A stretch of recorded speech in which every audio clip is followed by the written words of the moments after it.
we're learning Likkutei Sichot, Volume 1, Parshas Lech Lecha. We're in the second Sicha now, which is from section 6 to 14. So in the interest of time, since we don't have a lot of time, so I'll give a short introduction, then I'll read the Sicha in English, because I have a good translation of it, actually. I didn't write this translation. It's much too good for me to write it. Remember, we ended yesterday. I don't know if I sent you the link in the end. In any case, we ended yesterday with the Rebbe saying that it's not enough to have just the divine soul. You have to go beyond the divine soul. And then he said that going beyond the divine soul is going lemala mitam vadat, is going above reason, and how do we usually translate tam vadat? Beyond logic and reason. In the second Sicha, he explains exactly that he explains that there are two options how to do this.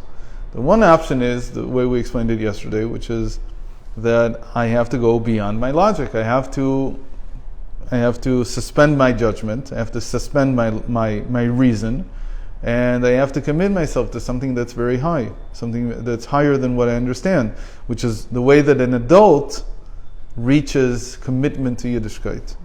But says the Rebbe, there's a much simpler way to do this. That expresses the tam, but it's l'mala tam v'dat. It's also l'mala dat. Right. You have also consciousness. Right, but that here we mean what do you see in the world? What is rational? And rational. Sorry, we say reason and rational. Yeah. So we have to go beyond that, because otherwise it's not a commitment to Judaism. It's just okay, this makes sense. But when something won't make sense to you, you won't commit to it. So you have to go beyond what makes sense. You have to go beyond what is reasonable for you. Otherwise, it won't be a true commitment to it.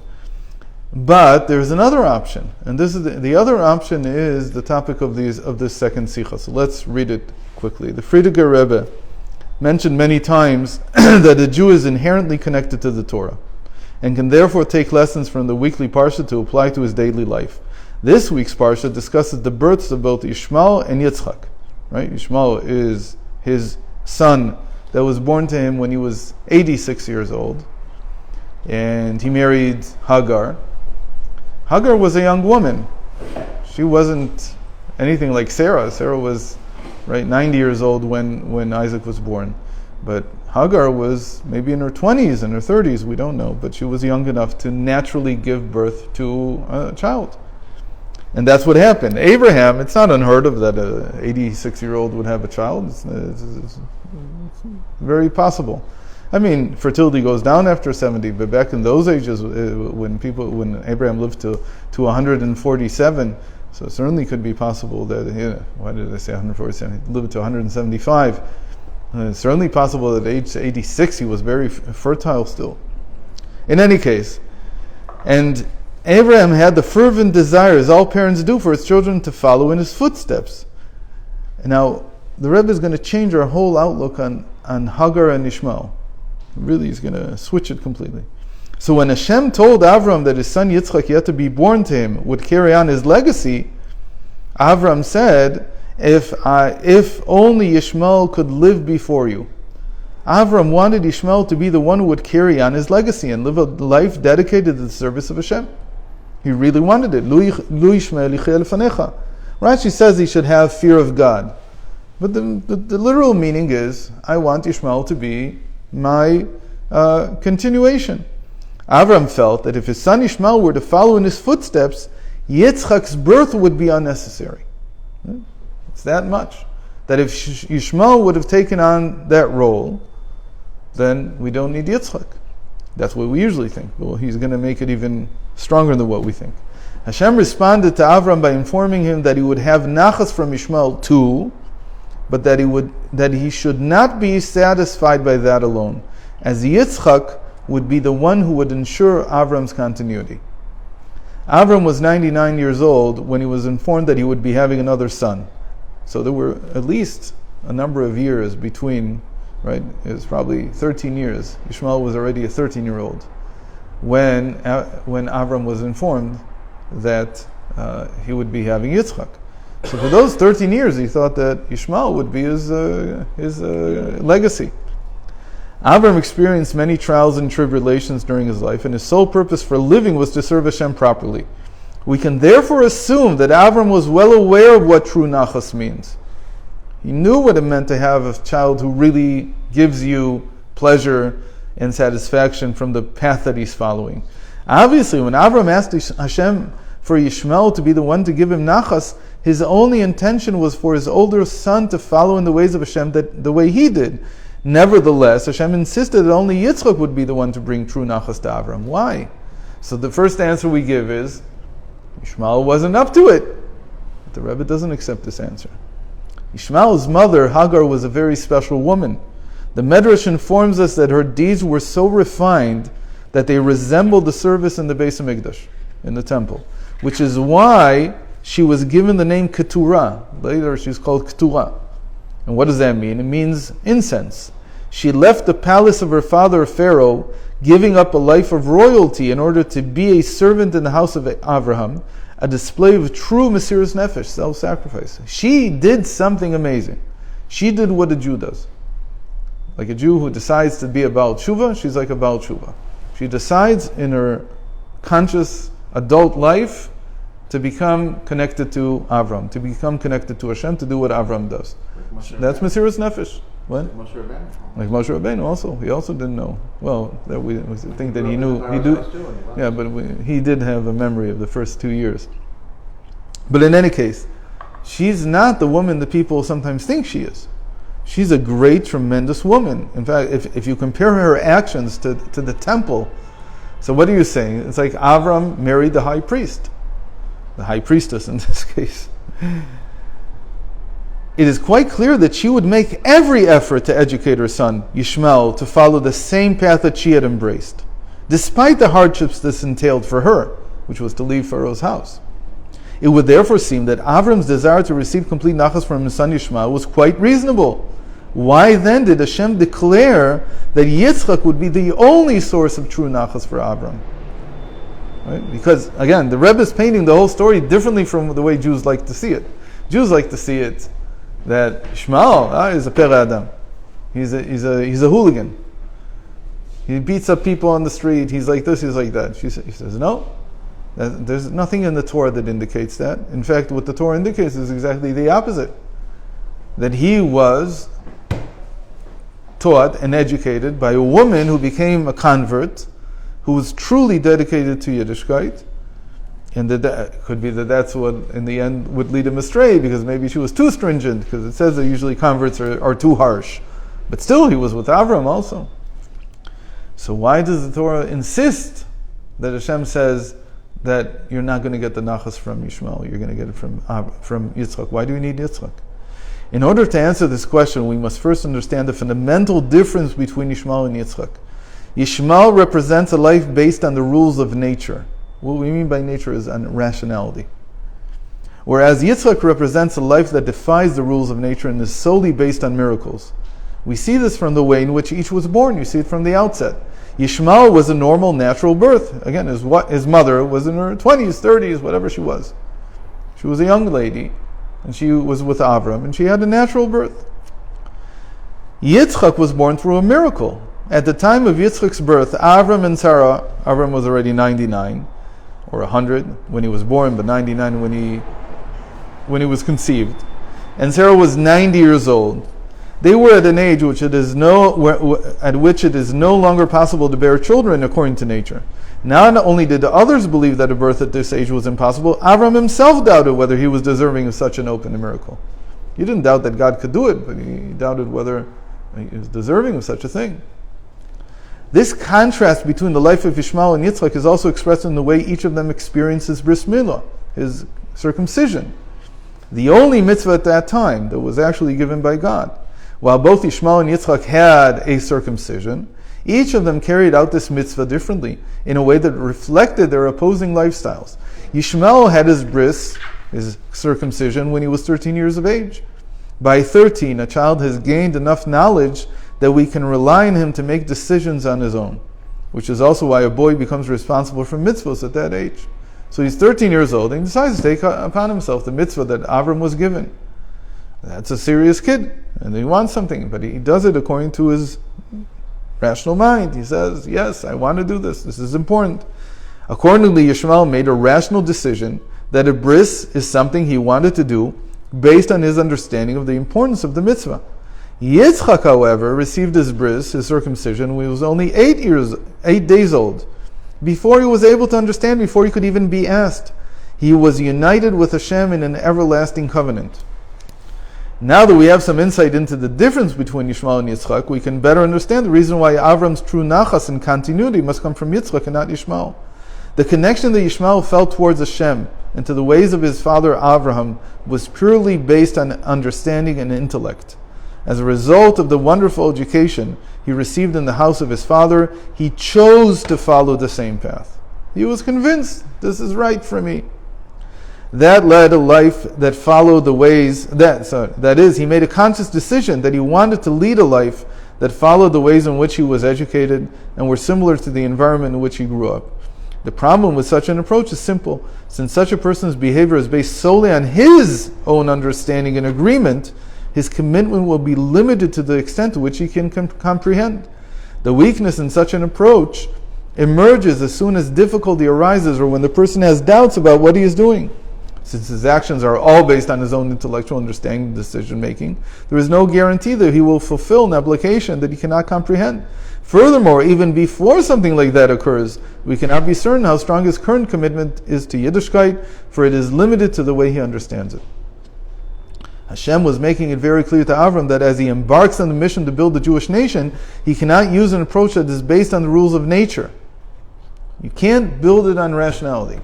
You can't build it on nature, on teva, that's what it's called, within the confines of the mind. You can't build it that way. The essence and existence of the Jewish people extends beyond all rules of nature. Immediately when a child is born, miracles are what dictate his life, with no consideration for the natural order. The circumstances of Yitzchak's birth displayed how his life was not bound by the natural order of the world, and the manner in which his bris was performed reflected a commitment to Judaism that was beyond the limitations of understanding. Hashem told Avram that the true Yiddish nachas, the true Jewish pleasure he would take in his children, can only come from a child who from the time of his birth was raised in a godly manner. When a Jewish child is only 8 days old, before he can understand what is happening to him, or even ask questions, he is brought into an everlasting covenant with Hashem, which transcends all levels of understanding. Such a child will view Yiddishkeit, Judaism, as something that is greater than he has the capacity to understand. And in this way, he will serve Hashem with true Mesirus Nefesh, true self-sacrifice, thereby giving his parents true Jewish nachas. Torah is not merely, so what is he saying here? He's saying that the way to transcend the mind is either when you're an adult, to somehow convert, to somehow become a Baal Tshuva, which is really difficult. But the natural way, the easy way, is that the education of a child starts from the time that they're born. That they're put into a connection with Hashem. What? Before. But you do it from before the person has a conscious mind, before the person has a rational understanding, because that is the level of commitment that is needed. That is what the continuity of Abraham really means. That's where the pleasure from the offspring really comes from. That's what Yiddishkeit is about. And now he gives a beautiful, beautiful example of this for the people who are conscious. And they have to make that decision that they want to raise their children this way, that they should raise their children this way. Torah is not merely a history book. Everything that is recounted serves a purpose. Each story contains lessons that are relevant for every place and time and give us direction on how to live our daily lives. We see this from the fact that every year we read the Torah again from the beginning. Each parsha in the Torah is there to teach us a specific lesson regarding how better to serve Hashem and how to conduct ourselves. So it is also with the parsha about Yishmael and Yitzchak. There are people who think that it is best to raise their children the way Yishmael was raised. Wait for the child to be mature and knowledgeable enough to make his own decisions, and hope that since he is a child of Avram, Yitzchak, and Yaakov, he will choose the proper path. The parsha of Yishmael and Yitzchak teaches us very clearly that when it comes to educating children about Yiddishkeit, we cannot limit their education to understanding reason. It can't be limited to understanding and to reason. The proper way to educate a child is to instill in them a sense of Mesirus Nefesh, of self-sacrifice, which enables them to serve Hashem in a manner that transcends all understanding. There are also people who think that the best way to educate a child in matters of Yiddishkeit is to give them a diluted version, meaning leave out the parts that don't work for you, that you think are too hard to accept. And when they are younger, and when they get older, to teach them more about the real thing. If we were dealing with a matter which was dependent on understanding and calculations, then their approach may have some validity. We could start slowly and teach them more, meaning teach the children more as they get older and understand more. The only place that we use that, we do use that in Yiddishkeit, but we use that in terms of conquering the animal soul. In terms of conquering the animal soul, says the Rambam, you have to walk naturally. At first, you don't expect the child to study Torah because of the greatness of Torah, because they can't understand it. So you give them sweets, and you tell them, if they learn this, you'll give this as a reward, and so on. And he says you act with this with them until they understand eventually the importance of the Torah. But that's in terms of overcoming their animal soul, their natural tendency. To overcome the natural tendency, if you're already even if you're committed to Torah, because you were taught from the very early, from before you were born, like you said, about this commitment, still the person has a natural side to them, and he has to learn slowly how to control it, how to overcome it. That requires education according to understanding and calculations. But our parsha teaches us that we cannot follow the rules of nature when it comes to the chinuch itself, the basis of what it means to be a Jew, because their connection to Hashem extends beyond nature. When the child is only 8 days old, we connect him with Hashem through the strongest everlasting bond, which surpasses all limitations and boundaries. When educating children, it must be explained to them from a very young age that the Jewish nation is not bound by the rules of nature. We must teach them to put all calculations aside and recognize that there is something greater and deeper that dictates their destiny. How do you see this? Almost rationally. But you see the miracle of the Jewish people, which is, we must explain to them, here we're talking about the parents, and the children also, but first of all the parents, that we are the oldest nation with the oldest teachings, with the oldest Torah, and that we have only survived the years of endless suffering and pain because of the miracles that Hashem constantly performs for us. There's one thing that's very difficult about the argument against God from the suffering and pain of the Jewish people, because what do people assume? That God is going to overturn His world. He's going to take away free will. And He's going to force the non-Jews to be like our slaves and do exactly what we want. That's simply not true.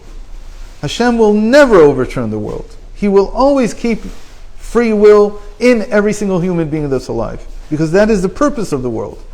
And people chose to persecute Jews. He can't take that away. He's not going to take that away. What does He do? What can He do without turning His world into something meaningless by taking away the free will? He only did that once with Pharaoh, and He only did it in the direction of not allowing him to stop persecuting because He wanted to punish him. The only thing that God can do then is to save us miraculously from the persecution. But He will never take the persecution out of the world, because that defeats the purpose of the world. And that also means that we respect the choice. He respects the choice that people make, even if it's not the choice that He likes. And by the way, we also make choices that He doesn't like, and He doesn't take away our free will. So what holds for us holds for everyone. So the argument that somehow the fact that Jews were persecuted all these years and that proves that God is not here is nonsense. The purpose of the world is to allow free will. What then did God do in order to save us? He performed miracles that saved us and allow us to continue to exist in spite of the persecution, in spite of the fact that humans have, and people all over the world have used their free will in the wrong way and persecuted us. Hashem promises that when a child is educated in such a manner, the child will act in a manner that will give his parents and all of the Jewish people true Jewish nachas. There's one piece that's missing here, which is, that's great, l'chatchila, but okay, what do you do? The child's now old. Now what do you do when you start late? How do you get to that level? Then you have to be like Hagar. You have to be like every righteous convert. To become a Baal Tshuva is almost like to become a righteous convert. It requires a person to go beyond his reason and intellect. He can just be. So how do you do that when you're starting late? So we said that it's not. What we said yesterday was that it's not even enough to acknowledge that you have a divine soul, that you have a higher self, because the higher self is that the person was convinced that Judaism is correct. It's the best way to live. He says that's not commitment. That's just, it makes sense to me, and I gain from it. You have to go beyond your reason. What does it mean to go beyond your reason? So the easiest way to go beyond your reason is to come and say, there's certainly things that I don't think are logical. Especially, Rav Yitzchak said it in the last few weeks, that I'm konei hakol. It says about Hashem that he's konei hakol, that he buys it all. Meaning that it all belongs to him. But by a person it means I buy it all, the whole story. Even if the archaeologist will tell me this is nonsense. And even if the philologist will tell me that no, Torah was developed this way and that way, and they'll bring me a million different explanations. They're all false and they can be shown to be false, but even if I can't show them to be false, I buy the whole story. Why do I buy the whole story? Because that is right now for me going beyond my reason. That is for me going beyond my intellect. And when I buy the whole story, what we say, the kid and caboodle, right? All of it. Takalut kilin, as they say in Aramaic, in the Talmud. I buy the whole thing, from beginning to end. That is a sign that I am truly a convert. I'm truly a Baal Tshuva. I've done in adult life what the child is taught to do in his early years. So let's end here. I didn't find it. My son brought it back to me from 770. It's not? Yeah. They have it on all the parshas. But I only brought 2. I've never seen it. Yep. Finally something of value. You can learn Yiddish. It's actually a very good way to learn Yiddish. Okay. So good Shabbos, everyone, and God willing, we'll meet again next week.